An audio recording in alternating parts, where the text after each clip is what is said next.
ভিডিওতে দেখা যাওয়া সবুজ শৈবালের মতো ভাসমান উদ্ভিদগুলো হলো অ্যাজোলা।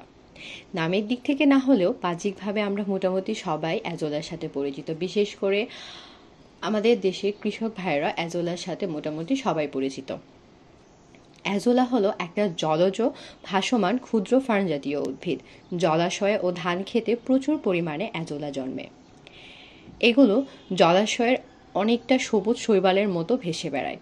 অ্যাজোলার দেহে প্রচুর পরিমাণে নাইট্রোজেন সংবন্ধন ঘটে এবং এদের মৃতদেহ মাটির উর্বরতা বৃদ্ধিতে বিশেষভাবে কার্যকরী।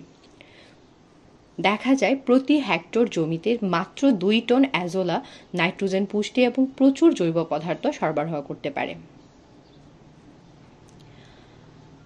এখন না, আরও 1500 বছর আগে থেকে ধান চাষের জমিতে জৈব সার হিসেবে অ্যাজোলার ব্যবহার দেখা যায়।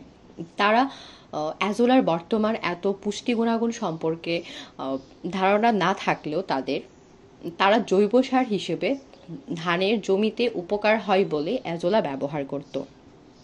কিন্তু বর্তমানে পরীক্ষা নিরীক্ষার মাধ্যমে উদ্ভাবিত বিভিন্ন গুণাগুণের জন্য অ্যাজোলাকে এক বিশেষ ধরনের অণুজীব সার হিসেবে ব্যবহার করা হচ্ছে। চীন, Bharat, Indonesia, Malaysia, Thailand, Finland, Bangladesh এবং যুক্তরাষ্ট্র সহ বিশ্বের বিভিন্ন দেশে ব্যবহার হচ্ছে এই অ্যাজোলা। পাশাপাশি এখন অণুজীব সারের এই চাহিদা মেটানোর জন্য অ্যাজোলাকে বাণিজ্যিকভাবেও চাষ করা হচ্ছে। প্রাকৃতিকভাবে যে অ্যাজোলাগুলো চাষ হচ্ছে তা দিয়ে সম্পূর্ণভাবে অণুজীব সারের চাহিদা মেটানো সম্ভব নয় বলেই বাণিজ্যিকভাবে চাষ শুরু হয়েছে এই অ্যাজোলার।